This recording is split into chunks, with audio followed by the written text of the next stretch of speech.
State on their bye week, and that means there's actually more to talk about today on the BWI Daily Edition for our Friday recruiting and best bets episode with Ryan Snyder, our recruiting insider, and our sharp at Blue White Illustrated.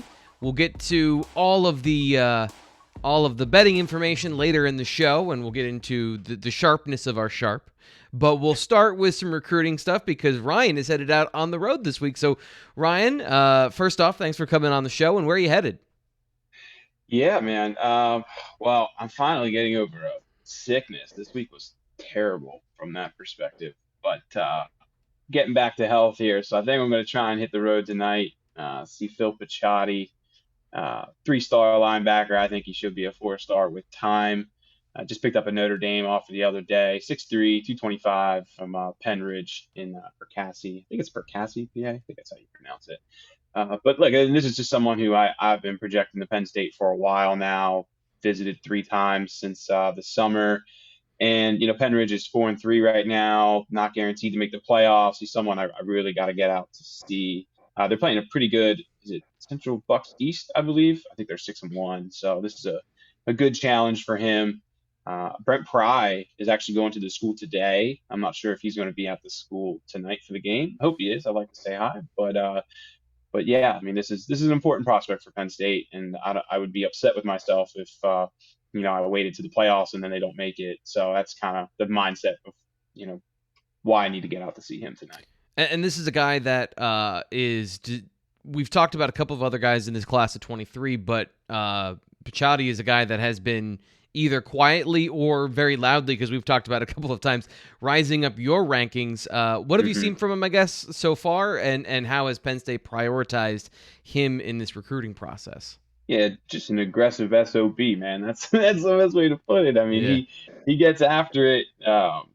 Smart player too, I think. I mean, this is my first time really seeing him live. You can look at the highlights and see a lot of fun plays and blitzing the A gap and making fun plays, but really getting to see him live, seeing the mistakes. That's Yep. what I always stress to people whenever they say, "Oh, this highlight film's awesome." Well, yeah, the highlight film's going to be awesome, but you can't scout a player if you don't see his flaws too. So I always just try and get a good eye on guys in person or being able to watch games on NFHS or whatever.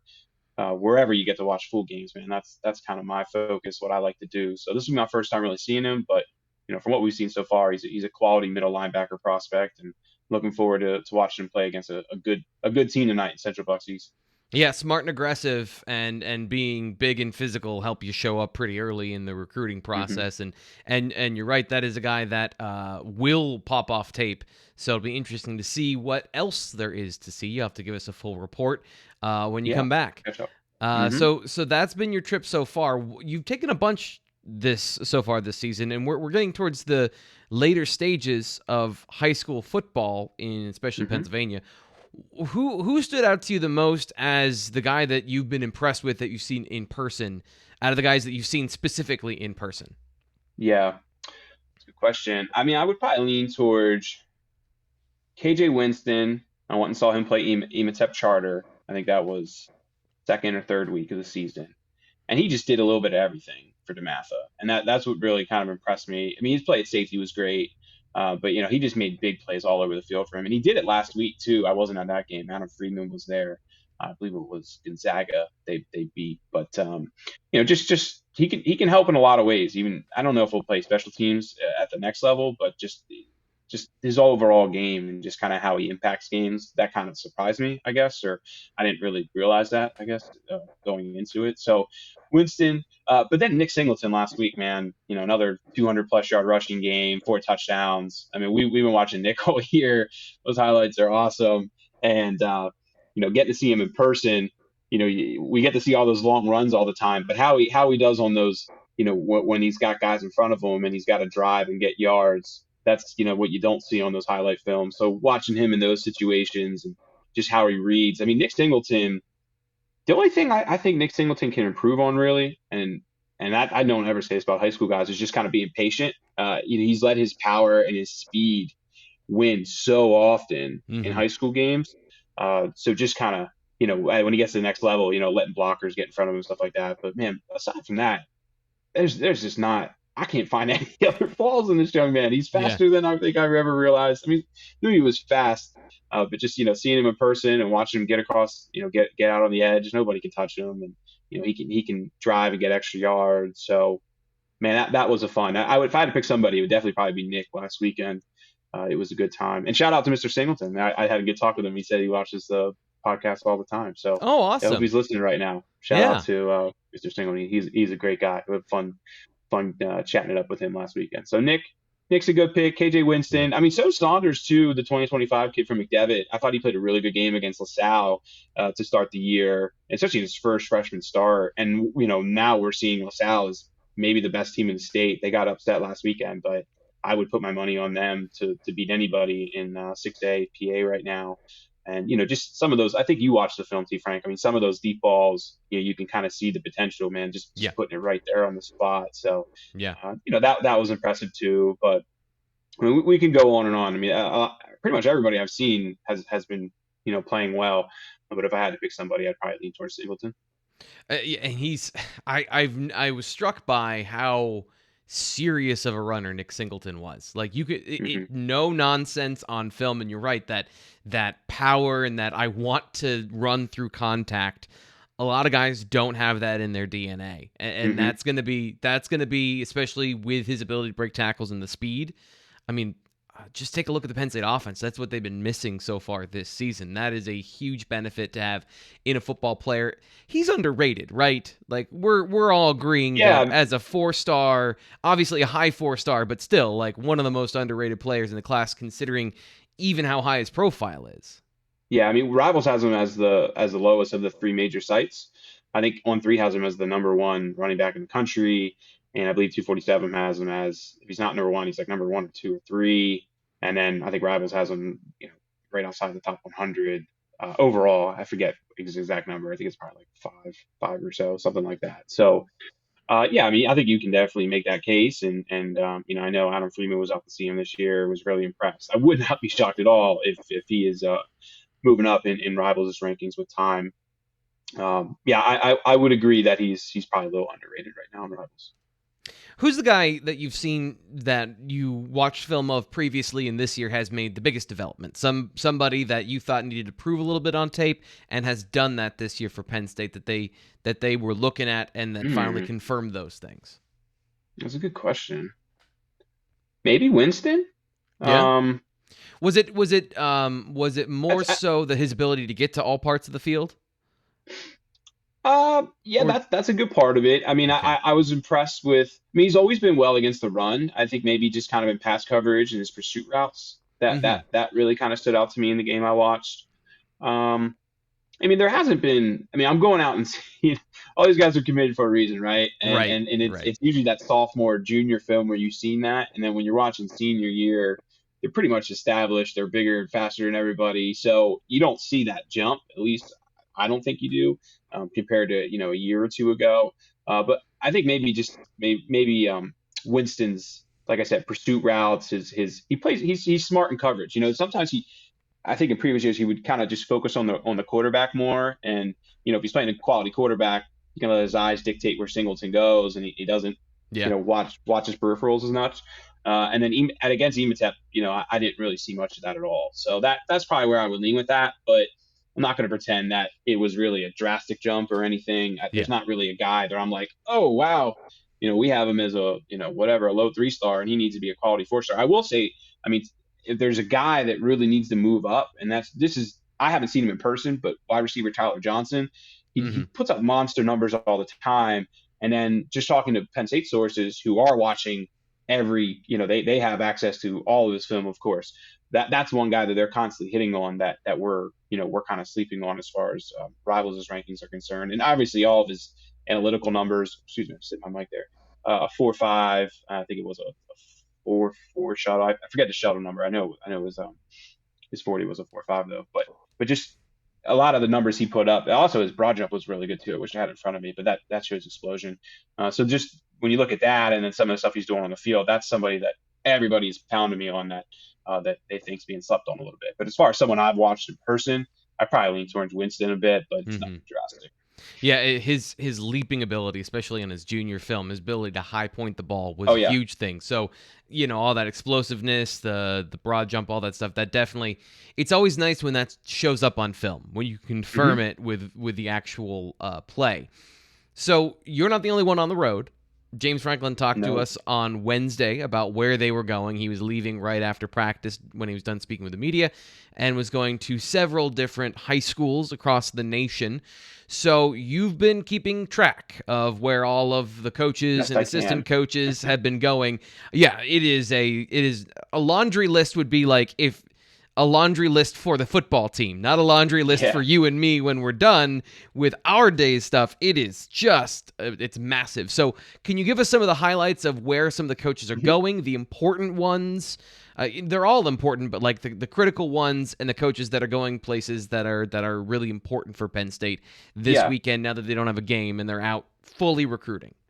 Yeah, I mean, I actually, I do think I've put together, this is one of the better lists I've been able to put together over the years as far as in depth. I mean, I have all 10 or all 11 assistant coaches confirmed in every, um, at least pretty much every day. Not everybody went out yesterday, but I have all of them confirmed for today. Not every school. I mean, that's the thing. Like, so we'll start with James Franklin and Ryan Snyder. They went to Florida yesterday. I'm sure people have kind of maybe seen a tweet or two. Started to see Cam Miller made it over to IMG on the West Coast, then went down on the West Coast of Florida to Lehigh Acres, which is where Richard Young plays. He's a #1 running back for 2023, according to a couple places. Rivals has him, I think, #2, but incredibly high, top 30 kind of player. So checking in on him. And then they were in Miami, Fort Lauderdale area, and I know they were at American Heritage, for example, which is a top school in Miami. I'm sure there was another couple schools that they stopped by yesterday that just you can't track them all. I mean, Yeah. over the course of yesterday, today, and tomorrow, I'm not sure. I don't know. They probably won't see 100 schools, but like John Scott, for example, I mean, he was in Atlanta. He was actually at the North Gwinnett. Who they play last night? There was on ESPN. North Gwinnett played somebody. I apologize. It was on ESPN last night. It's where Travis Hunter plays. He's the #1 prospect in the country. Currently committed to Florida State. Probably gonna end up somewhere else. But anyway, he saw at least 6 or 7 schools in Atlanta, and that's kind of how all these coaches do it. I mean, they'll go to a central point that either they recruit or one of their top recruits are at, and then just hit up all the little schools in the area. And even if it's not, they don't have a 2023 guy that's elite now. They just go to the schools that are constantly producing talent. So whether they even like, there's, for example, I believe it's Anthony Poindexter. He's going to go to Wise today, and like 1 or 2 others who right now they don't really have prospects, but Wise is always putting out players. So you gotta always be going to those kind of schools, because in a year or two from now, when somebody does emerge, you want to make sure that those relationships are always going strong. So I don't think it'll be 100, but I mean, it's probably 50, 60, 70 schools, maybe even more that the whole entire staff will see. I'm getting a little off topic here, so let's get into more of the specifics. Quick question for you, though. Go American ahead. Heritage is an interesting one to me. That is where Cam Miller transferred to, the cornerback in 22, No, so correct? Cam Miller transferred to Trinity Christian. Trinity Christian. And Okay. they played American Heritage 2 weeks ago, so that's probably maybe why you're thinking of that. Yeah. American Heritage is stacked. They have, Mhm. I mean, out of their 11 starters on defense, probably like 8 of them are going to play high level football. I think like half of them are already committed somewhere. I mean, that whole team, out of the younger guys they have on that team right now, man, probably 20 of them will end up playing Division I football. I mean, it's one of those schools that Yeah. is truly on elite level, kind of like IMG, except they don't pull from all over the country like IMG does. They really just kind of pull from all over Florida. But that's how deep Florida is, man. You can just Yeah. pull from anybody in South Florida and make a super team. So, but to clarify, James went down there, started, like I said, all throughout Florida yesterday, flew up to Pittsburgh last night, saw Tamir Robinson. He's that top 2023 linebacker, #1 player in Pennsylvania. And then I expect Franklin and Terry Smith to be in and around Pittsburgh today. I would assume that I know they'll see Rodney Gallagher. I know they'll see Lamont Payne. There's going to definitely be some other schools, like I said, who maybe don't have a guy we're focused on right now, but you got to keep good relationships with, because they're constantly producing talent. And then Franklin will go see Drew Allard tonight, and Mike Yurchich will be with them. Drew's playing a team, I think it's like 0-8 on the year, so I'm sure he'll be out by the end of the first half. But Right. you gotta get out and see those guys whenever you can. It's kind of No, and one thing I will say is Penn State does a great job of making sure they get to all the committed kids. You see with decommitments all the time. A lot of other schools will you'll get that kid committed and they'll just focus on what's to come, and that's definitely something Penn State doesn't do. They will make sure they see all their committed guys play at some point this season. So Hmm. that's just something a little different. And don't get me wrong. I mean, the majority, like Ohio State, will get out to see the majority of their committed guys. I think Penn State will get to see every single one of them. So that's just something they like to make sure that they're sticking by the guys who have committed to them. So you want to get into like some of the assistant coaches, like Yeah, some of the yeah. First okay. thing I want to do quickly though is if you haven't seen it yet, you put up some footage of Drew Alar from his last game. And Hmm. if you want to check that out on our YouTube channel, make sure you do that because that's where when Ryan has footage to put up, that's where we put it up is on our YouTube Of channel, course. Blue White Illustrated on YouTube. So make sure you get there and you check that out. And if you are not yet, be a subscriber. Make sure you do Please. your bi-week checklist. You get subscribed, or if YouTube and wherever you get your podcasts, you want the audio version.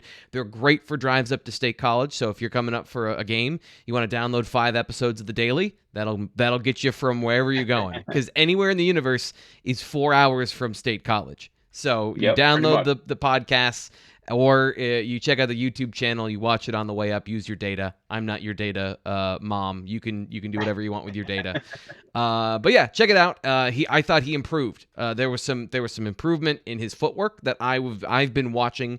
I've been wanting to see to be a little more comfortable with his projection to the next level because I know there's a lot of pressure on him and that timeline. So any Hmm. improvements in that I think are important if you want to check that out. Ryan does a great job of getting that video. So just quick promo for all that stuff. But yeah, Yep. let's get into a couple of the assistant coaches. I want to start with Phil Trautwein because there's an important recruit in Ohio that I think is pretty critical if they could land him. I know it's going to be an uphill battle, but he went to see a couple guys over there, right? Yeah, Emil Wagner, of course. There's really like two or three, maybe four, Yeah. 2022 guys left, and Emil's definitely one that they're going to keep recruiting hard. So, yeah, he was out to see Emil yesterday. Haven't spoken with Emil about it. I mean, those visits are, the ones at school, they're kind of quick. You can't be holding kids out of class the whole time or anything like Yeah. that. So, they're usually just kind of checking in, how's things going, checking up on recruitment, school, that kind of stuff.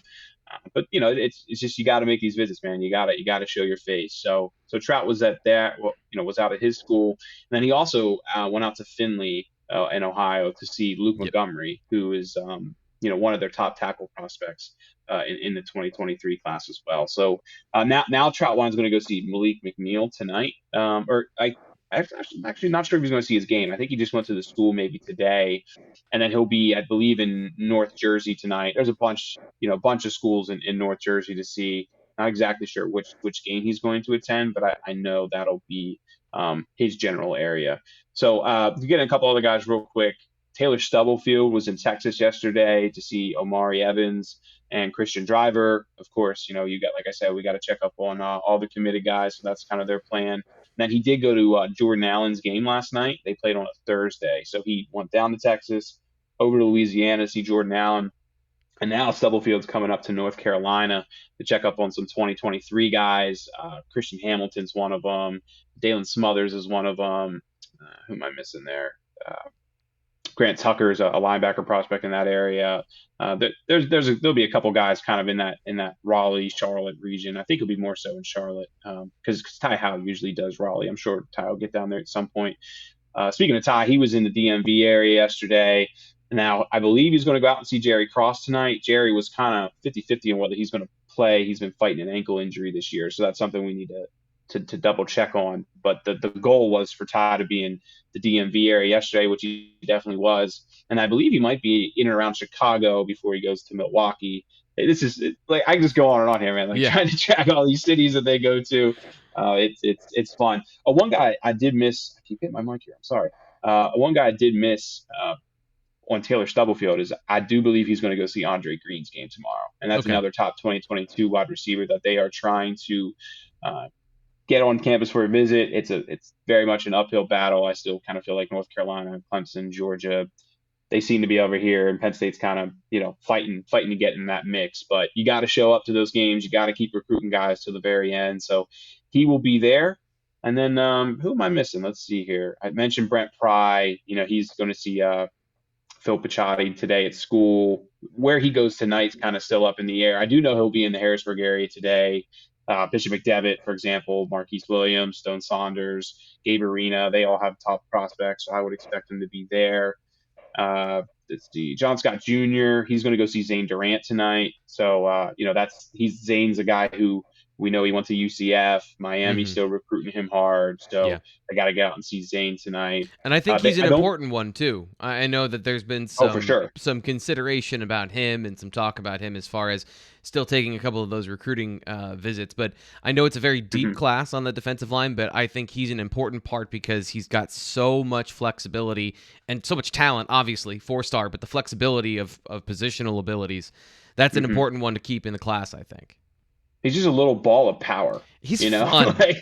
Yeah, man. Like, he's not the tallest. He's nothing like Devin Still or Jared Odrick. You have this incredible length.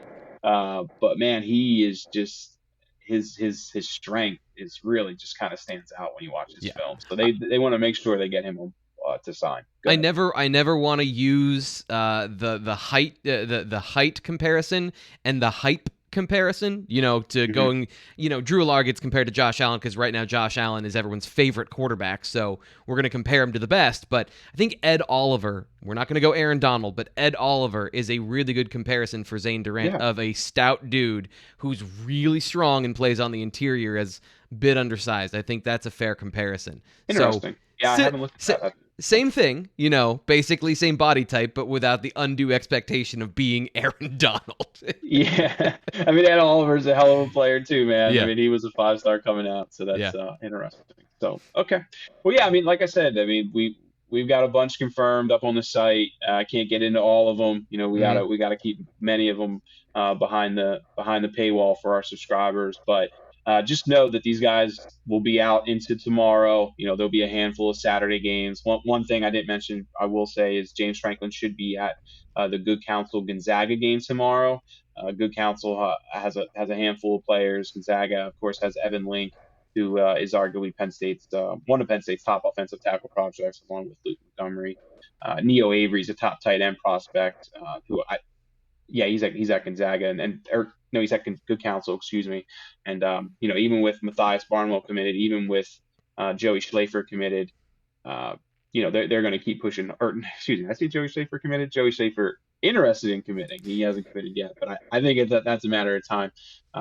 Neo's somebody they're going to keep recruiting hard. So, and there's just so many kids on this list. I could just rattle them off all day, but let's who do we want to talk about next? Do you want to talk about Jason Barham? Because I get a million questions about him. Yes, but first you mentioned seeing all of the names and seeing all of the schools and all of the coaches going where. We gave you the rundown, but if you're like me and it kind of hits you in the face, like you know that scene in Miracle where they're throwing the tennis balls past the goalie. I haven't seen Miracle. No, I gotta be honest. So go on. So first off, I haven't seen it. Most people have seen more sports movies than me. So I'm a little surprised that there's a sports movie I've seen that a sports fan hasn't. Not a movie guy, man. Oh, yeah, well. Never been a movie guy. Well, that's why you're so good at what you do, is because you're hyper-focused. But if you want to see the full list and the rundown and you want to see it written down, BlueWhiteIllustrated.com for the latest Penn State football and recruiting news. Join us inside the Lions Den Premium Forum, which is what Ryan is talking about, for more insider info. If you want to get all the insider info from our insider, Ryan Snyder. The October issue is on newsstands right now for Blue White Illustrated. Features Penn State's Freak List and other exclusive content. Learn more at bluewhiteonline.com or by calling customer service 800-421-7751. And because it's my area of, this is the area I manage, I'm going to give you another shameless plug. Subscribe to our YouTube page. Appreciate it. Subscribe to our YouTube page, youtube.com/Blue White Illustrated. And don't forget to tell your friends about our channel. Now that I've been weird with the camera, which is like number one thing don't do, let's get into Jason Barham. Let's talk about this because there is new information. There's finally some new information about Jason Barham. Tell us where we got it from and what we should know about the recruitment of the 2022 linebacker and hybrid. Yeah, so Adam Freeman did a great story with him and his parents. Behind another story behind a paywall. I'm not going to get into all the specifics out of respect to Adam. It's really hard to get Jay Sean Barham if you haven't learned by now. I've been telling you guys that for feels like months now. But the one big takeaway I'll say is that Penn State made a major impression on him in his whiteout visit. Mom really spoke highly of just not just the atmosphere and everything, but the time they put in on Sunday when he was around to meeting with academic advisors and stuff. And, moms always care about that stuff. That's one thing Omari Evans' mother really hit on, when we were speaking the other week before he committed. So just a lot of positive reviews on not just Penn State football, but Penn State as a university. And, we don't ever get anything out of the Barham family. So hearing that kind of stuff was really good. The one other thing I will add is that she confirmed he is looking into a commitment date, but there is no commitment date set. She said that he is still looking into additional visits, and once he has that visit set, or once he has his mind kind of made up, or whether he wants to take more visits or not, then he'll feel comfortable deciding, I guess, or putting a date out there. So the main thing to watch for is Florida. I don't know whether he's going to take that official visit or not. It sounds like it's going to be difficult to schedule in the next couple of weeks, but I've seen so many times where guys say, yeah, it's looking unlikely, and then boom, it's Friday at 4 o'clock, and somebody's spotting him at the Gainesville airport or something like that. So, let's see. But that Florida visit is the one to watch, because it's just they've been on him pretty hard, and Florida's a top program. And when I look at South Carolina, when I look at Maryland, I look at Penn State. I think Penn State's done enough to kind of put itself on top between those two schools. But again, it's just so difficult to say that with certainty when you can't get to the parents often. So or the players. So that's why this interview was really notable. But the big takeaway is that they really love the visit, which shouldn't be a surprise. And it's really just the things outside of football that Mom spoke so highly of. So let's see how it plays out, man. But I think Penn State should feel good. I've been saying that for a while because I know people in Lash feel good. Mm-hmm. But that, for me to put in a future cast when I can't speak with the player, it's just something I never feel comfortable doing. I like to have both sides of the story before I put my money where my mouth is. Yeah, especially seeing he may have, and they one of the things, and again, it's a premium store if you want to subscribe to bwi.rivals.com. One little nugget I'll give is that Mom was saying X, but they both agree. Everyone in the article said it's his decision, and he has his opinions about these things. So as much as they feel one way, we don't really know, I guess, how Jay Sean Barham feels individually about that stuff. And it's something that, as you said, is going to be interesting to watch going forward. My question, as I always ask every week, now with Omari Evans, Andre Roy in the class, just a yes or no answer, or a quick answer about you. We've mentioned Andre Green, we've mentioned Emil Wagner, and Jay Sean Barham. Could they take all three? No okay. Way. I don't think they can take all three. Not without decommitments. Right. I don't see a way that's possible. So, and the class seems to be holding pretty firm. One thing I will note is that Cam Miller posted that Florida has offered him. Now Cam's another guy who just doesn't talk. I've never done a full extended interview with Cam, even to this day. I've tried, but it doesn't, easier said than done. So I'll be curious. I've already talked to our Florida guys about that, and, I'll be in touch with them regularly if he pops up on campus or shows so serious interest. But Florida did offer him, so I'll be curious if that has much of an impact. Of course, he lives way closer to Gainesville than he does to State College, so that'll be interesting. But just a little bit. To me, I see one more guy. I think Jay Sean Barham, if they get him, they're good. Wagner, they really want to. They clearly, they don't have needs for offensive tackles, right? Or numbers wise, I don't see it. But I think it's clear that I don't want to say have concerns about the room, but that maybe they're trying to switch something up. They're adding too many guys there to make me think that they're not trying to do something different. Because when you have the numbers and there's other spots and other talented players that you can add at different positions, but you're still focusing on this spot, it just tells me that there's something. Yeah, I think Troutwine just really is looking for guys that fit his form or fits exactly what he wants, and that's not a knock on the guys who were previously there, but but maybe he's seeing something that says like, okay, these guys are good players, but they don't fit exactly my technique. That's just my thoughts. I don't know if that's true or not, but we So see that it's with something I've coaching. noticed. Do you mind if I give a little sneak Have preview of it. what I wrote Your about podcast. in the next No. issue of the Blue White Illustrated BWI magazine? magazine. We have our commitment breakdowns, and I give my film eval. And one thing I noticed and kind of locked in watching Andre Roy is what Phil Trautwein seems to value. If you look at Malik McNeil, who is super tall, big frame, long arms. Andre Roy, 6'6", he's got gigantic wingspan. JB Nelson has really long arms for his frame. And then you look at even Drew Shelton, is another guy who's got super long arms for his frame. So a lot of these guys are power players. They may not be the best athletes that Penn State has recruited at those positions, but they're physical. They've got the frame.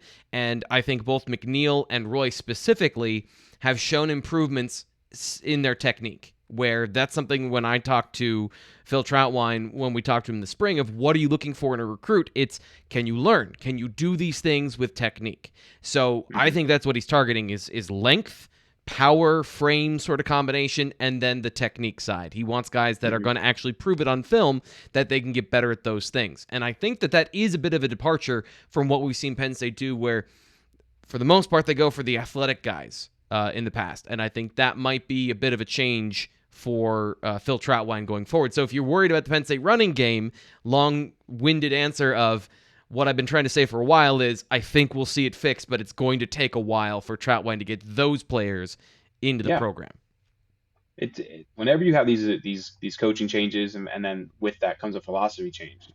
If you expect it to be in a year and a half, which is pretty much what we're at now, a little more than that, but you're not being patient enough. So I think by this time next season, we probably won't even have some of those guys playing, but you should hopefully start seeing some. I don't want to say improvement, because I personally don't think they've been as bad as people are making them out to be. Yeah. I think as far as the running game goes, I would put a little more on the running backs than just the offensive line. Go. Mm-hmm. I know you want to talk. That's you.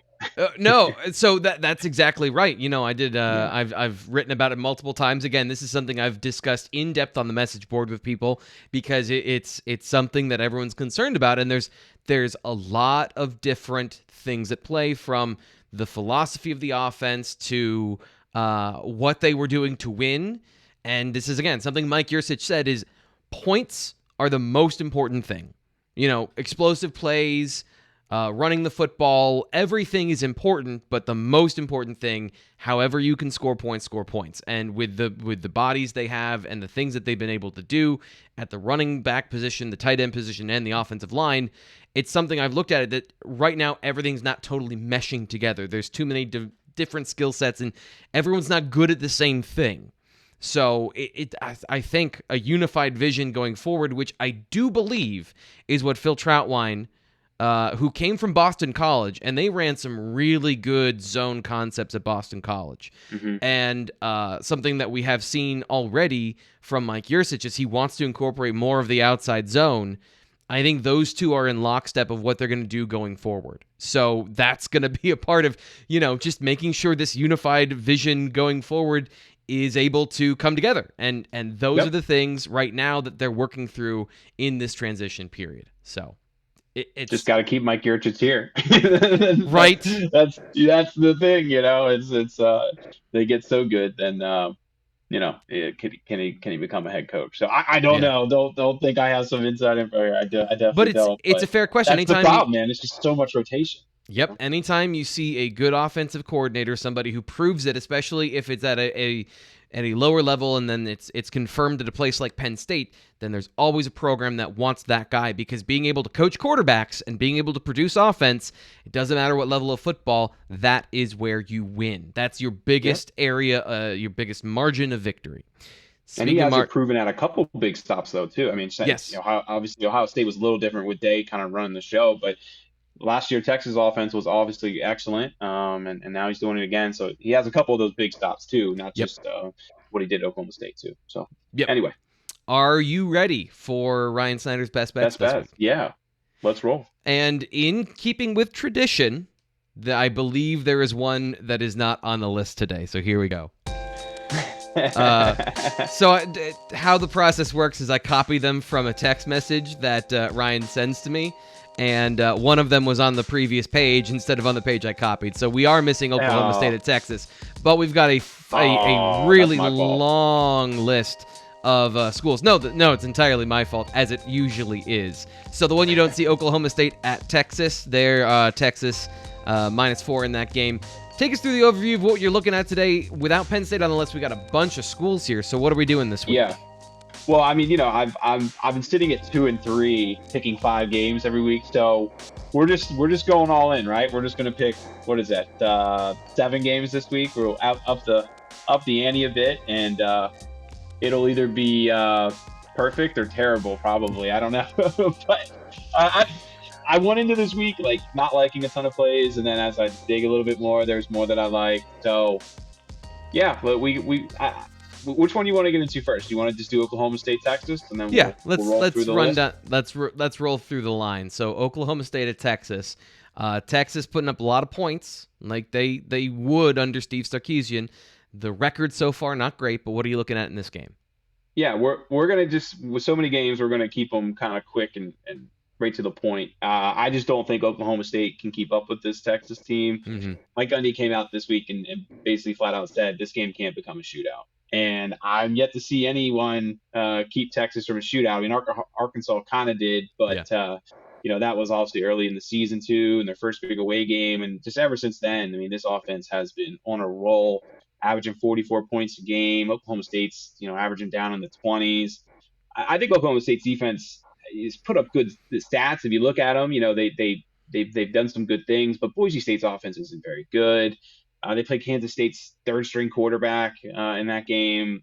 Tulsa, Missouri State. I mean, they're not any good. So just when I look at who they've played, I don't think they've seen any offense like this. And Texas at home. My only concern, of course, is like that.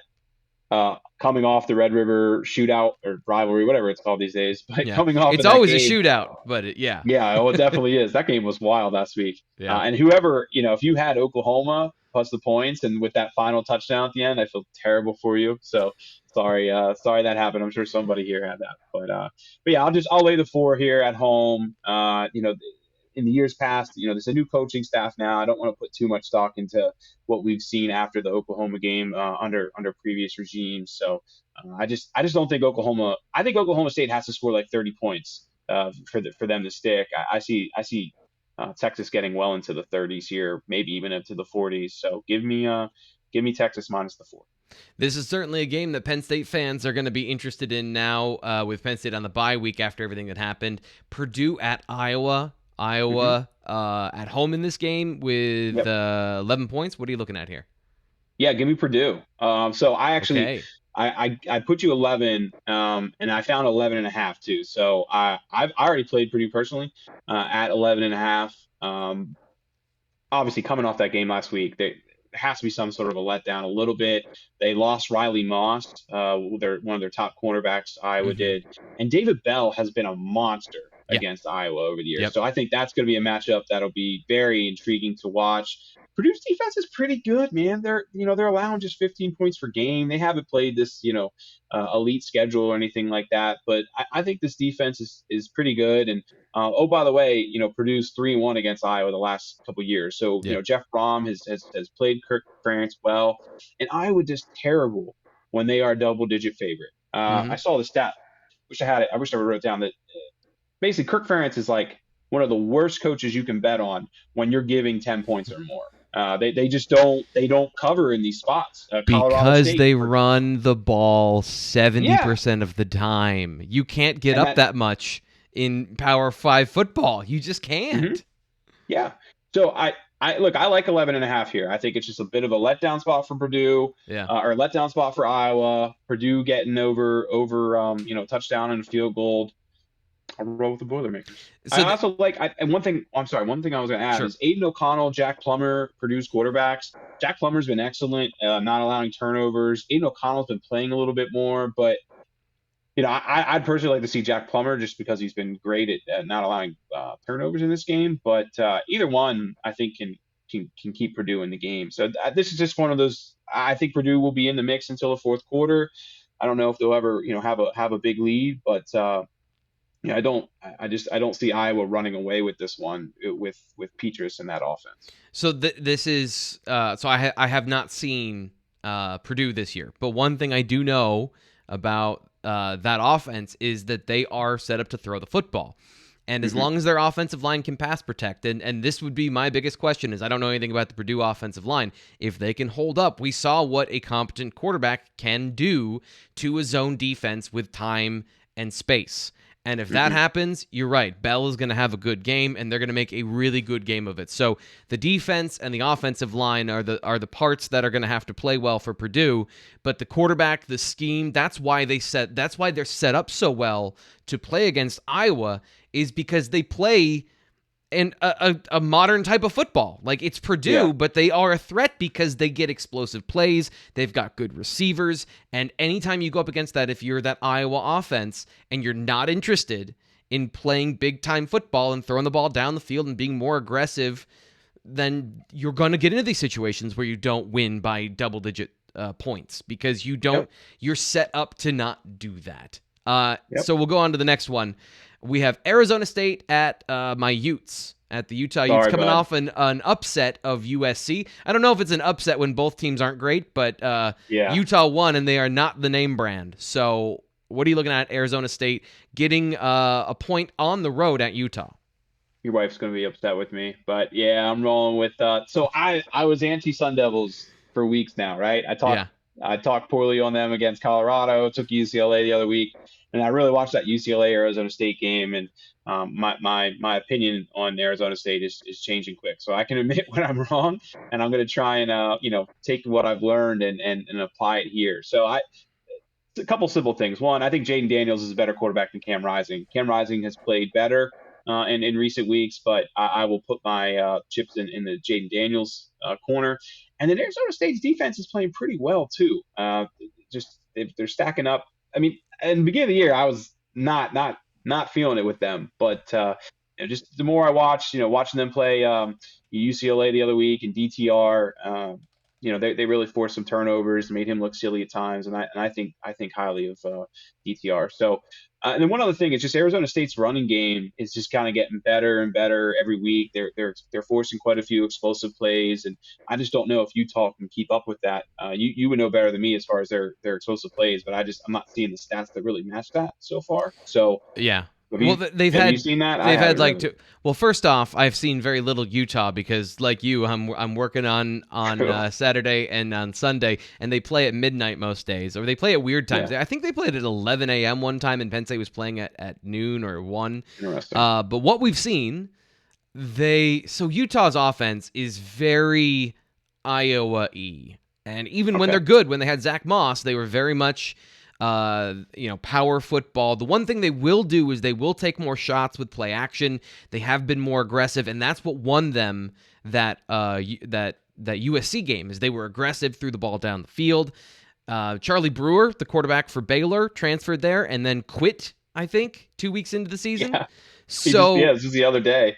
Yeah. So it's not a great situation for them there, but they have an elite defense. They put players in the NFL all the time in the secondary. Kyle Whittingham, coming off of the Urban Meyer tree without all of the slime somehow, has been a very good defensive coordinator there as the head coach. Also, without all the slime. Sorry, that was funny. Curtis Enos, his son, I forget his name. Solomon. He plays for the Utes, so he's a receiver there. So if you watch that game, you can see Penn State legacy. But it's too much for me there's too many unknowns with Utah for me to really give you a good answer on are they good, because 1 week they looked great, but I don't know that they can replicate that ever because it's been an up and down season for them. One other thing, and like I don't like getting into this, but I feel like it needs to be mentioned, is they buried their teammate this week. They went to Texas to bury their teammate, and either you'll see an incredible rally around that, or it was a distraction this week. So I like, regardless of that, I like Arizona State, but just whenever you have those interruptions before games, it can be awesome or terrible. I like just Arizona State's skill and their offense, especially. I Jaden Daniels is looking better and better every week. Their running game's getting better and better, and their defense is playing pretty well. So with this being pretty much a pick 'em, I will take Arizona State on the road. Next one up, we have Army at Wisconsin. What do you got? Yeah, don't watch this game. That's what I got. So I'm torn whether I want the under 42.5 or whether I want Army getting 14. But this game should move incredibly quick. I mean, first off, Army's defense, their strength is absolutely against the run, which obviously goes hand in hand with what Wisconsin kind of wants to do. And then Wisconsin's defense is stuffing the run all year. So can Army find ways to score? I just don't see it. So I think I'm going to lean 42.5 for the under. To me, this is like a 17-10 kind of game, maybe a 21-10 kind of game, which is why I'm a little hesitant to take Army plus 14. But in real life, I will probably play Army plus 14. But for this best bet, I'll go with under 42.5. I just don't see how both teams can get into the 20s. I don't see how either team can get into a 30-10 kind of situation. That this feels like if the first one to get to 20 will win. And which will probably be Wisconsin. But the under here, I mean, I feel like this under should be like 38. It seems just a little too high for me. I haven't looked. Do you know the status of Graham Mertz coming into this game? Who cares? I guess we actually maybe want him to play. But it's just, to me, it's just all about the defenses here and their strengths go against what Army wants to do and what Wisconsin wants to do. I guess maybe I want Mertz playing because he'll maybe throw some picks. But actually, no, I don't want that if I want the under. I just want, punting, and more punting. And I do think we're going to see that. So just give me the under here, 42.5. I think it's a little too high. We got It should Clemson. be like a 2-hour game. Like, dude, this game should be over about like 2:45. It was phenomenal. I had to do the Navy game last night, and they went on an 18-play drive to start the game their first drive that took up the entire first quarter. So I was working. Normally, I worked till like 11:30, 11:45 on those games. It was over at like 10:50. It was phenomenal. I went to bed at a reasonable time. Thank you, Navy. We got Clemson at Syracuse. This is always a tough game for Clemson for some reason. So what are you looking at here? Another under for me. I don't see how Syracuse is going to do much against this offense, and Clemson's offense can't do anything all year. This is another one where I feel like the over/under should be maybe like 42, 41. Getting to my eyes, you're kind of getting an extra field goal compared to what it should be. So I'll keep it. I mean, it's really simple to me. I just don't see how Syracuse is going to be able to consistently move the ball. And until I see Clemson consistently move the ball, I mean, look what they did with Boston College the other week, barely escaping from Boston College. I think I think Clemson's like 5-12 against the spread in their last 16, 17 games, dating back from last year, which is a reason, of course, to play Syracuse. But yeah, I'll roll with the under here. This was kind of similar last one where I was going back and forth between taking the points with Syracuse or taking the over under. How Syracuse is going to get to 17 points, and until I see Clemson, get well into the 20s, I can't bet it. So let's go under 45. Ole Miss at Tennessee, coming off the near escape, last week from Arkansas. So what are you looking at in this game? Yeah, Arkansas went for 2, right? And they missed it. I think that's kind of what it was. So I'm going to take Tennessee here. Going against their old coach, getting 3. Hendon Hooker? Hendon Hooker.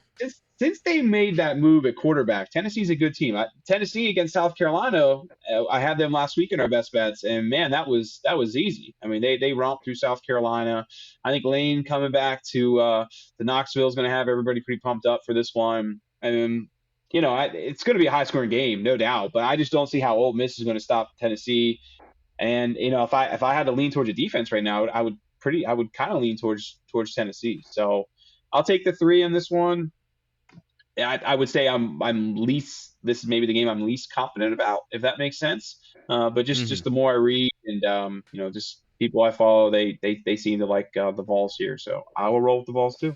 So it's not the return of the MAC, but this is our MAC Spirit game. UAB at Southern Miss. What do you got here? UAB minus 15 on the road. UAB just romps Conference USA teams all the time. Yep. And they're 5-2 against the spread in their last 7. Southern Miss hasn't covered a game all season. And now Southern Miss is playing a walk-on quarterback. There you go. Enough said. I mean, to me, like I would much rather have this game at -14 than -15. But UAB, they've been one of those teams, man, that have made a lot of people money over the last 2 years, especially when they're in conference play. They cover, man. They're a Yep. team that consistently wins. I mean, sharp bettors play UAB all the time. So then when I kind of learned about Southern Miss playing a walk on, yeah, it's on the road, but Hattiesburg, Mississippi, it's not Beaver Stadium or anything like Yeah. that. So I'll lay the 15. I don't love the number. I wish it was a little bit lower. I would love it to have it somewhere around 14, but I don't see walk-on quarterbacks pulling upsets against a UAB team that should potentially win Conference USA. So just a quick note on UAB if you're unfamiliar with them, and I think I've got this right. I hope I do. Fish McWilliams, he was one of the nose tackles, number 90, that played for Auburn at Beaver Stadium that helped shut down Penn State's running attack. UAB guy who transferred at the end of the season. Interesting. So they've got a lot. They have some good players. They put a bunch of players in the NFL, and by a bunch I mean one or two a year that they put in the NFL that aren't not good. always, but that are solid contributors at the next level. So there's a lot of talent in Alabama, I guess. So yeah, they just built a new stadium too. Good for them. I mean, this was a team that wasn't even around. Was it 3-4 years ago? Like they shut down the program. They took a break for 2 years, and they come back, and man, they've been excellent ever since. I mean, I think they won the conference their first year back or their second year back. So they're really on a roll. Built a brand new stadium. They're putting a lot of money into this program.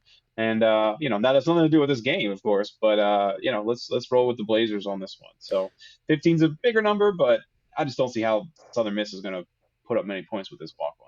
So let's recap. We've got the list here for Ryan Snyder's best bets.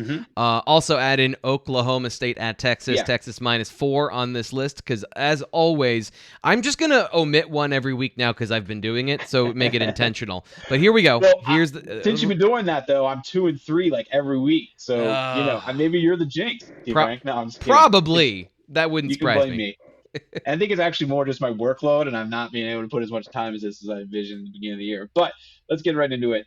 Texas -4. I just don't see how Oklahoma State is going to be able to put up enough points here to stick with them. Mike Gundy doesn't want to shoot out, and Texas, that's all they do is shoot out. So give me the Longhorns -4 at home. Purdue getting 11.5. Just a lot of little things here that over the years Purdue's played them well. I was kind of in I don't know if it's a letdown spot, but after a really tough game last week, and that David Bell not having Riley Moss against him, I think will be a really interesting matchup to watch. Give me Arizona State +1 against Utah. Just Jaden Daniels plus that run game. I think that's definitely the better matchup.